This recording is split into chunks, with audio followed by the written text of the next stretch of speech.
Bem-vindos, crentes e descrentes, ao nosso canal. Eu sou o professor Marcos e esse é o nosso curso de Teologia Bíblica.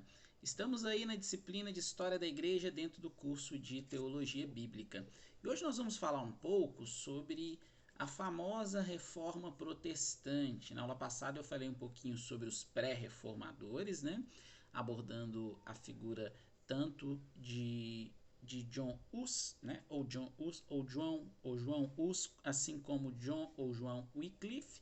E hoje nós vamos falar sobre os três, né? Pelo menos ao meu ver, e no pensamento de muitos estudiosos, muitos teóricos da teologia. Os três principais reformadores, que foram Lutero, Calvino e Zwinglio. Não significa que não existiram outros e que outros também não foram importantes para o estudo da teologia no período da história da igreja conhecido como Reforma Protestante. Entretanto, os mais importantes que são ditos, né, que são descritos aí muitas vezes, são esses três. O primeiro e mais conhecido deles, com certeza, é Martinho Lutero. Martinho Lutero, que era um monge agostiniano, porque ele vai estudar em uma ordem de Agostinho de Hipona, apesar dele não se aprofundar muito nos ensinos de Agostinho. Mas ele vai ter certa veia agostiniana, principalmente quando vai se estudar a condição do homem, né? O que mais à frente, na visão de Lutero, vai virar a justificação única e exclusivamente pela fé, e não por nenhuma obra ou por nenhuma ação que pudesse advir da igreja. O que tem de interessante em Lutero, em Martinho Lutero?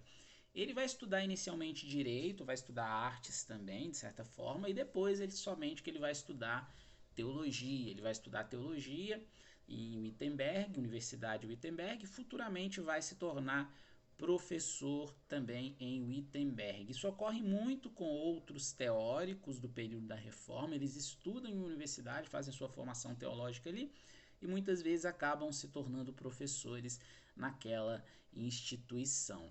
Um fato, né, que é o fato mais importante, com certeza, sobre Martinho Lutero, são os questionamentos que ele começa a fazer no período onde tinha o domínio religioso de um papa chamado Papa Leão X, devido a uma construção que estava em andamento da famosa Basílica de São Pedro, que seria construída lá em Roma, por todos os espaços onde o Império Sacro Romano, né, o Império Religioso Romano, ele estava, o Império Católico, começou a existir a cobrança das famosas aí indulgências, cobrança das indulgências, que era oferecer algo, né, principalmente penitência, oferecer aí o perdão em troca de quantias em dinheiro, em troca de compras de algumas relíquias religiosas. Isso estava acontecendo em grande intensidade na época de Martinho Lutero lá na Alemanha. Então Lutero começa a questionar isso, e vai ser através desses questionamentos que vão surgir as famosas 95 teses aí de Lutero. Lutero vai pregar essas 95 teses no dia 31 de outubro de 1517, que inclusive, né, dia 31 de outubro de todos os anos é comemorado o dia da Reforma Protestante, porque é considerado o primeiro ato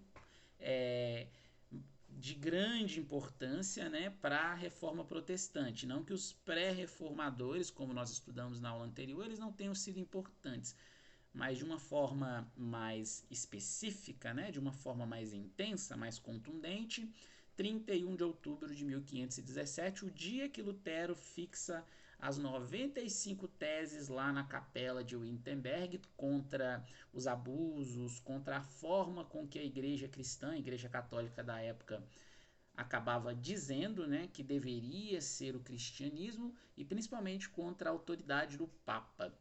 Essas 95 teses, elas são escritas e são coladas em latim, e é uma coisa curiosa, né? Porque se Lutero quisesse realmente que todos os povos ali, todas as pessoas comuns, cidadãos na Alemanha, eles lessem e entendessem, ele teria escrito elas em alemão, mas ele escreve em latim por uma questão religiosa, e ao que tudo indica também, porque era um desejo que a igreja percebesse os erros que ela estava cometendo. Não precisa nem de dizer que a igreja não seguiu, né, esses questionamentos aí de Lutero em suas 95 teses, porque Lutero vai ser excomungado pela Igreja Católica lá em 1520 pelo Papa Leão X, na sua famosa bula onde ele vem excomungar ao Lutero, assim como outros religiosos, outros teólogos, outros teóricos que questionaram a Igreja Católica anteriormente também foram excomungados, e outros posteriores a Lutero também seriam excomungados. Vai acontecer isso com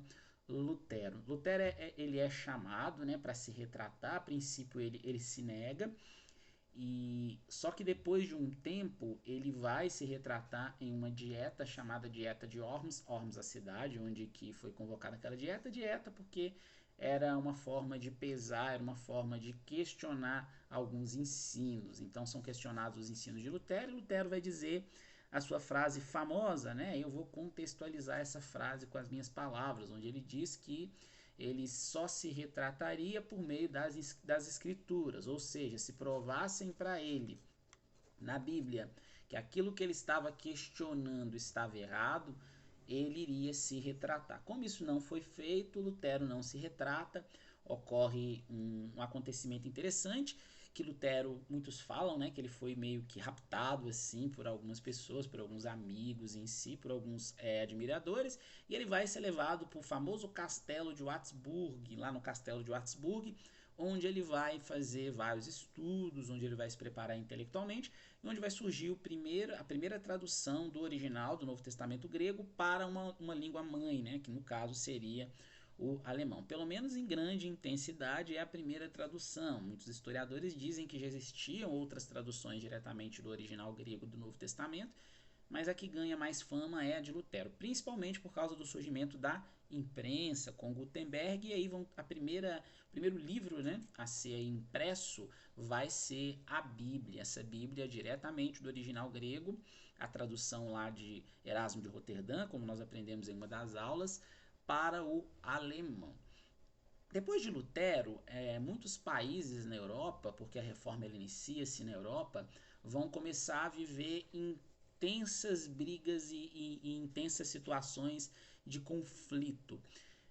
Como eu disse que eu vou falar sobre os três principais, eu vou falar um pouco sobre a figura de Zwinglio. O Zwinglio ele vai ser bem mais intenso do que Lutero em questões políticas, ao que tudo indica, né? Por mais que os pensamentos de Lutero vieram a ocasionar vários conflitos políticos, inclusive de guerra civil na Alemanha e em algumas outras partes da Europa, mas não parece que esse era um desejo intenso de Lutero, um desejo primaz, né, de Lutero. O desejo de Lutero era mesmo mostrar para a igreja os erros que ela tinha, não era nem fundar uma nova igreja, e que a igreja entendesse esses erros que ela professava e assim professava e voltasse atrás, mas isso não aconteceu. Com Zwinglio já vai ser um reformador na Suíça. A Suíça começa também, né, a sentir aí os ares da reforma que toda a Europa já estava sentindo, mas que em cada país vai ter o seu momento específico. E quando que isso vai acontecer na Suíça, o que é interessante, né, é que Zwingli ele vai ser um precursor dessa reforma na Suíça, meio que de forma contemporânea a Lutero, né? Enquanto a reforma estava ocorrendo na Alemanha, ela também passa a ocorrer pouquíssimo tempo depois lá na Suíça. O interessante é que Zwingli ele vai se converter em 1516. Olhem que em 1517 Lutero já tinha colocado fixado, né, as 95 teses lá na capela de Wittenberg, contrariando a autoridade e os ensinamentos errados da Igreja Católica, de acordo com a visão dele, que veio a ser a visão protestante. E em 1523 ele já passou a liderar a reforma lá na Suíça. Então foi um tempo muito curto, né, entre a sua dita conversão e o tempo de liderança da reforma na Suíça. Em 1522 ele vai romper meio que com a Igreja Católica, porque ele vai se casar secretamente, né? Ele vai questionar o celibato, que seria o voto do sacerdote de não se casar, de se manter aí sozinho, né, para o resto da vida, que é algo que é questionado até hoje dentro da Igreja Católica. E ele vai divergir de várias questões com Lutero também, mas a principal delas, assim, a mais importante, porque nas demais ele não quer um embate teológico, né, para mostrar quem estava certo. Mas as mais importantes, a mais importante, melhor dizendo, vai ser quanto à ceia do Senhor. Porque na visão de Lutero, a Igreja Católica até estava errada com um pensamento que a gente chama de transubstanciação, que é o corpo, né, e o sangue ali representados pelo pão e pelo vinho se tornarem realmente o corpo e o sangue de Cristo, mas que Cristo de certa forma estava sim presente ali na ceia, principalmente por causa de um trecho famoso daquele versículo que fala: "Isto é o meu sangue e este é o meu corpo". Zwingli vai questionar Lutero nisso e vai dizer que a ceia do Senhor era apenas um memorial, era simbólica e não tinha toda essa representatividade de realmente Cristo estar presente ali na ceia, como Lutero ele vai dizer. Além disso, Zwingli ele apoiava muito a união da Igreja-Estado, né, que é o que vai acontecer lá na Suíça. E Lutero já não tinha esse apoio tão grande da Igreja-Estado. Ele falava mais da Igreja ela não ser nem dominada e nem guiada em si pelo Estado, mas ser guiada única e exclusivamente pelas Escrituras. Como eu disse que Zwingli ele foi mais intenso do que Lutero, até mesmo do que Calvino em algumas questões, porque ocorreu uma guerra na Suíça, né, para que os católicos tentassem ter a primazia ali da religião oficial do Império Suíço, e vai ter uma guerra entre protestantes e entre católicos. E nessa guerra entre protestantes e católicos, uma dessas guerras, Zwingli será um dos líderes ali, né, na batalha, e ele vai morrer em uma batalha em Zurique. Ele morre em uma dessas batalhas em Zurique, ele vai ser morto, né, melhor dizendo, uma dessas batalhas em Zurique, e o corpo dele vai ser queimado e esquartejado, ou esquartejado e queimado. Olha a intensidade, né, com que Zwingli ele acreditava na reforma lá na Suíça. Isso fez ele chegar aos extremos quanto a, não só a questão de guerra, mas surge um grupo famoso que são chamados de anabatistas porque eles criam em um rebatismo, né? Então eles eram um grupo de rebatizadores. Eles não acreditavam no batismo infantil, que já ocorria em muitas igrejas que estavam surgindo ali, dissensões da Igreja Católica e também batismo da própria Igreja Católica. E eles acreditavam que era necessário uma fé mais extrema. E por acreditarem que era necessário ter uma fé mais extrema, eles questionavam muito o luteranismo e a crença que Zwingli veio trazer na Suíça. Zwingli vai questionar, e a igreja suíça, quando ela toma frente à igreja protestante, quando ela toma frente aos católicos ali na Suíça, eles vão condenar os anabatistas, e muitos anabatistas vão morrer, inclusive afogados. Não só na visão de Zwingli, mas na visão de outros líderes ali na Suíça, eles deveriam morrer afogados, principalmente como uma forma de condená-los, né, por causa do pensamento herético deles, do rebatismo de crentes. Olha quanto que há várias questões sangrentas, né, que permeiam aí a reforma protestante também. Nós tivemos uma aula para falar da Inquisição Católica e há muitos atos inquisitórios dentro do protestantismo nesse período, principalmente lá dos séculos 16 e 17, mas mais dentro do século 16, que é o século da Reforma Protestante, né? Por último, mas não menos importante, talvez até considerado por muitos o teólogo mais importante aí da Reforma, que é João Calvino. João Calvino ele vai ser bem mais sistemático e bem mais teológico do que os dois que nós abordamos, do que Knox e do que Lutero. Calvino ele vai nascer na França, mas ele vai ter todo o seu empenho teológico principalmente na Suécia, né? Ele vai meio que substituir Zwingli logo após a morte dele. Ele vai ser a liderança teológica principal ali. E ele vai inspirar John Knox, que nós vamos falar na próxima aula, né, da reforma escocesa. Ele vai inspirar a reforma holandesa, ele vai inspirar a reforma inglesa, de onde vêm os puritanos, né? Eles vão se basear muito nos ensinos aí de João Calvino. Vai escrever 4 volumes da primeira teologia sistemática, que sistematiza a fé cristã, que traz doutrinas centrais e as mais importantes da fé cristã, que são as Institutas da Religião Cristã, né, que são 4 volumes escritos por Calvino. Ele vai comentar 33 livros do Antigo Testamento, e do Novo Testamento ele só não vai comentar o livro de Apocalipse. Então olha o quanto que esse teólogo, conhecido como teólogo lá de Genebra, né, ele foi importante para a história da igreja, principalmente para a reforma protestante. Uma coisa que é muito questionada quanto a Calvino é que ele vai apoiar a execução de um herege conhecido como Miguel de Serveto. Ele era herege tanto para a igreja católica quanto para a igreja protestante, principalmente por negar algumas questões relacionadas a Cristo, a Trindade.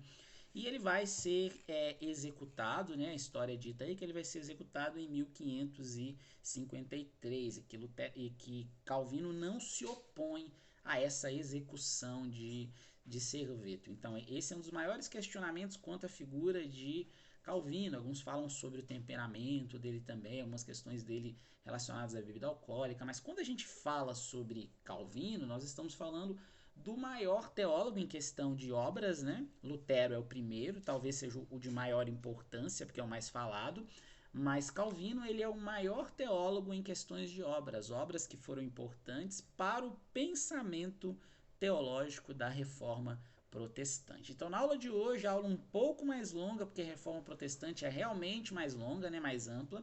Nós vamos ter a próxima aula, onde eu vou falar sobre a reforma na Inglaterra e a reforma na Escócia, e a outra aula que nós vamos falar da Contra-Reforma, que é a tentativa da Igreja Católica de reconciliar pensamentos, né, oriundos aí da Reforma Protestante, não perder membros e também não perder espaço para as igrejas protestantes que estavam surgindo. Aguardo vocês.